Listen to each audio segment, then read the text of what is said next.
कहानी है रामपुर गांव की, जहां के मर्द महिलाओं को हमेशा नीचा दिखाने की कोशिश में रहते। अरे अभी तक खाना नहीं आया, क्या मुझे एक और शादी करने की जरूरत है? नहीं जी नहीं, ऐसा मत करना, वरना मैं कहाँ जाऊंगी। खाना लेकर मैं अभी आई जी। गांव की पंचायत में भी फैसले हमेशा औरतों के खिलाफ ही रहते। मैं जो फैसला सुनाता हूँ वो भगवान की आज्ञा होती है। इस लड़के ने अपने मन से शादी करके अच्छा नहीं किया। लड़के को घर भेज दो और इसकी शादी इसकी जाति की किसी लड़के से करवा दो, लेकिन ये लड़के, इसे तो गांव के बाहर निकाल दो। नहीं नहीं जमींदार साहब, ये क्या बोल रहे हैं? ऐसा नहीं हो सकता। मेरी बेटी मासूम है, इसे अच्छे बुरे की समझ नहीं है। अरे कहाँ जाएगी ये बेचारी? कहाँ जाएगी? इतनी चिंता है तो पूरे परिवार का गांव निकाला कर देते हैं। बेचारे पूरे बसे बसाए परिवार को गांव छोड़ना पड़ता है। चाहे जो हो, अगर बेटियों को कंट्रोल नहीं कर सकते तो गांव में रहने का कोई मतलब नहीं है। यहाँ औरतों को दब कर रहना होगा। कोई भी अपने हिसाब से कुछ नहीं कर सकता, सब ईश्वर की मर्जी से ही होगा। तभी गांव का एक आदमी दौड़ा दौड़ा आता है। सरपंच साहब, जमींदार साहब, वो कालिया है ना, उसकी बेटी पढ़ने के लिए शहर जा रही है। अच्छा, ये कब हो गया? और कालिया की हिम्मत कैसे हो गई ऐसा करने की?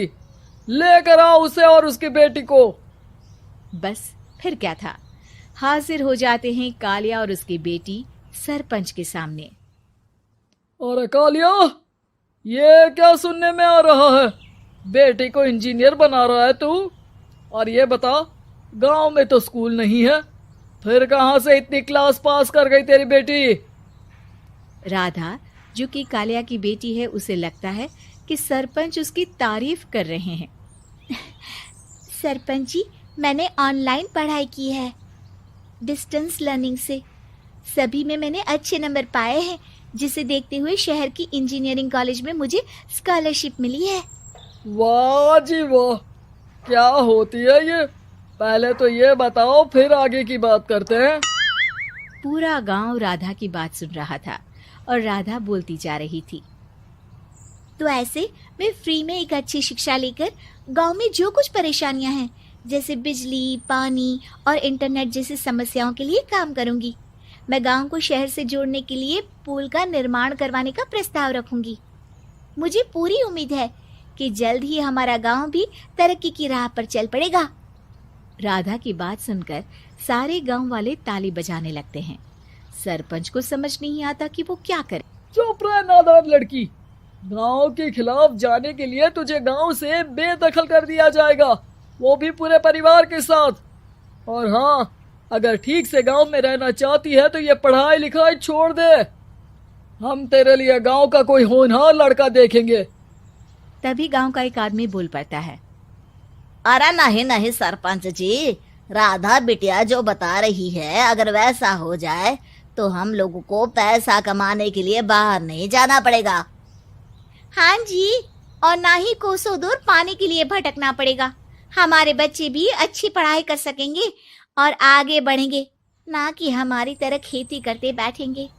क्यों गांव वालों, राधा बिटिया का साथ देना चाहिए ना। सरपंच देखता है कि गांव राधा के साथ है तो वो चुप हो जाता है। वो घर आकर अपने सलाहकार से बात करता है, जो बहुत ही चालाक किस्म का इंसान होता है। अरे सरपंच साहब, आपको बहुत ही होशियारी से काम लेना पड़ेगा। एक बार गांव तरक्की कर गया, यहाँ के बालक पढ़ लिए तो कोई ना पूछेगा आपको। और फिर ये जो बेटा और बेटी है ना आपके, इनको भी आम लोगों की तरह ही जीवन जीना होगा। हाँ, लेकिन करे तो क्या करे? वो ना आप मुझ पर छोड़ दीजिए, बस मैं जैसा बोलूं करते जाइए। अगले रोज सुबह जब गांव वाले सोकर उठते हैं तो राधा के घर के बाहर और साथ ही वो लोग जिन्होंने राधा का सपोर्ट किया था, उनके घर के आगे लाल रंग से कल आऊंगी लिखा होता है। कल आऊंगी, यह क्या होता है? अरे यह तो खून से लिखा है, लगता है कोई भूत प्रेत या चुड़ैल का साया है। चलो सरपंच जी के पास चलते हैं। सभी सरपंच के पास जाकर उसे सारी बात बताते हैं। अरे ये तो बड़ी मुश्किल की बात है। चलो मैं एक बाबा को जानता हूँ, उन्हें बुला लेता हूँ। सरपंच बाबा को लेकर गांव के घर के बाहर जाता है। ओहो, तो ये वो चुड़ैल है जो उन लोगों को निशाना बनाते हैं जो गांव को बदलने का सपना देखते हैं। वो गांव को ऐसे ही संपन्न देखना चाहती है। वो नहीं चाहती कि कोई बाहरी यहाँ का कायाकल्प करे। क्या तुम लोगों में से किसी ने गांव को बदलने की सोच रखी है? तभी बुरी सी हालत में राधा भी वहां आ जाती है। उसके बाल चुड़ैल की तरह फैले होते हैं और कपड़ों में खून लगा होता है। सभी राधा को देखकर डर जाते हैं। माँ, पता नहीं मुझे कौन उठा कर ले गया था। अरे दूर दूर हो जा चुड़ैल, अब हम लोग इस गांव में नहीं रुकेंगे। अरे कैसे बातें कर रहे हैं आप?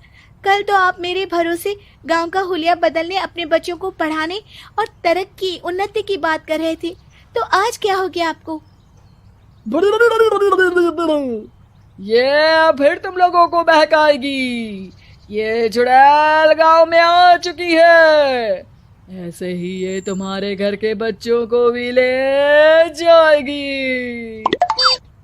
गांव वाले राधा को गांव से बाहर निकाल देते हैं। उसके माँ बाप रोते रहते हैं, लेकिन गांव वाले नहीं मानते। मैं भी अपनी बहन के साथ गांव के बाहर रहूंगा, लेकिन वो पढ़ाई नहीं छोड़ेगी। वहीं सरपंच के घर पर सलाहकार कहता है। देखा, सांप भी मर गया और लाठी भी नहीं टूटी। लेकिन अगले ही दिन सरपंच के घर के बाहर भी वही शब्द लिखे होते हैं और फिर सरपंच की बीवी कहती है, हमारी बेटी को किसी ने अगवा कर लिया है। तभी राधा का भाई वहां आ जाता है। अरे गांव वालों, मैंने सरपंच जी की बेटी को देखा था। वो चुड़ैल उसे उठाकर ले जा रही थी। अरे क्या मजाक कर रहे हो? नहीं नहीं सरपंच जी, आप नहीं जानते। वो चुड़ैल अब आपकी बेटी में आ जाएगी, जैसे राधा के अंदर आ गई थी। तभी सरपंच की बेटी वैसी ही हालत में वहां आती है जैसे राधा आई थी। पापा, पता नहीं कैसे मैं गायब हो गई थी। चुड़ैल, इसके अंदर भी चुड़ैल का साया है, मारो इसे। अरे नहीं नहीं, इसे भी राधा के पास गांव के बाहर ही भेज दो। अरे चुप रहो, मेरी बेटी कहीं नहीं जाएगी और चुड़ैल वुड़ैल कुछ नहीं होता है। अरे कैसे बात कर रहे हो सरपंच जी? आप तो बोल रहे थे कि आपका फैसला भगवान का ज्ञान होता है, तो अपने पर बात आई तो अब आप ऐसे बोल रहे हैं। अरे ना ना ना, आपको अपनी बेटी को त्यागना ही होगा। अरे बुलाओ बाबा को। राधा का भाई बाबा को ले आता है, जिसे अब गांव वालों के डर के कारण सच बोलना पड़ता है। मैं कोई बाबा नहीं हूँ, मैं तो मोची था। ये सलाहकार महोदय ने मुझे कहा था एक्टिंग करने को। अब वो मुझे पैसे देने वाले हैं। अब मुझे माफ कर दो। गलती हो गई, मुझे माफ कर दो।